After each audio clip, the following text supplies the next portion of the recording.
reassuring glow, revealing an eccentric and exquisite treasure trove of ancient Peruvian ceramics, pottery, textiles, and other artifacts, gleaned from the mysterious cultures of pre-Columbian Peru: the Moche, the Chanchan, the Wari, the Chimu.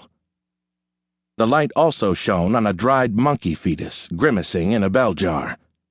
She tried not to look at it. This thing always creeped her out. Maybe it wasn't even a monkey. Maybe it was a dried sloth or some human mutation preserved as a gruesome curio by Jose Casinelli, forever offering the world its sad little face.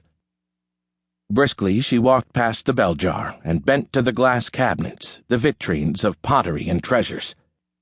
Here were the stone pestles of the Chavin, and here the exquisite burial cloths of the Nazca in faded violet and purple. To the left was a brief, poignant line of Kingnam writing, the lost language of the Chimu.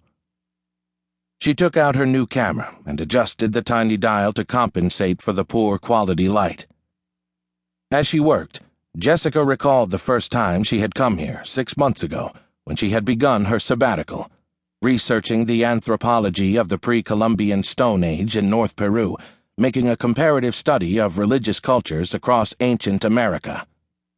Back then, she had been almost a total ingenue, unprepared for the shock she was about to encounter: the high weirdness of pre-Inca Peru, most especially the Moche, and their infamous naughty pottery.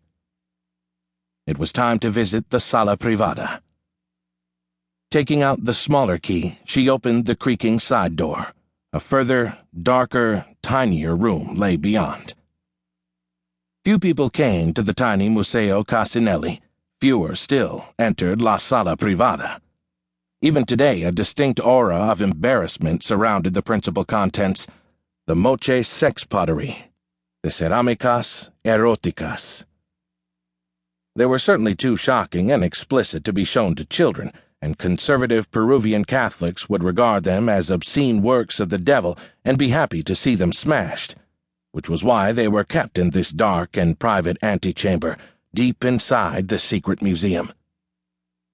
Jess knelt and squinted, preparing to be shocked all over again. The first row of pots was asexual, merely distressing.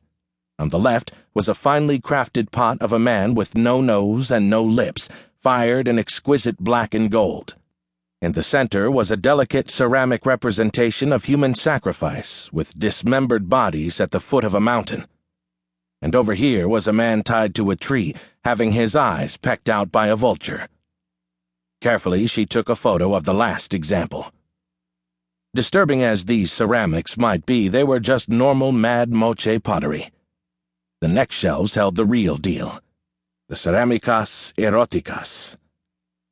Working her way along them, Jess fired off dozens of photos. Why did the Moche go to the trouble of crafting erotic pottery like this? Sex with animals, sex with the dead, sex between skeletons. Perhaps it was just a metaphor, maybe even a joke.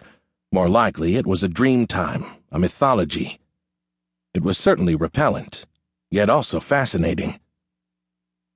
Jessica took some final photos, using the camera flash this time, which reflected off the dusty glass of the vitrines. As she concluded her task, her thoughts whirled. The Museo Casinelli had done its job as it always had, and the feeling was very satisfying.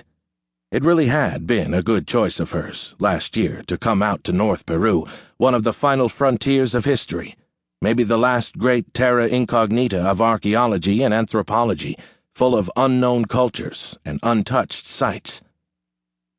Jessica shut off the lights and retreated. Upstairs, Pablo was trying to text something into his phone. He abandoned the effort and smiled at her. "You are finished?" "Sí, gracias, Pablo."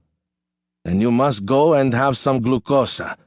You are my friend, and I must look after you, because you are the only scholar who comes here." "That's not true." "Well, it is nearly true. I had some visitors last week. They were quite uncouth, Philistines seeking out thrills, and they were unpleasant, asking stupid questions. Everyone always asks the same stupid questions. Apart from you, senorita, apart from you." Jess smiled, returned the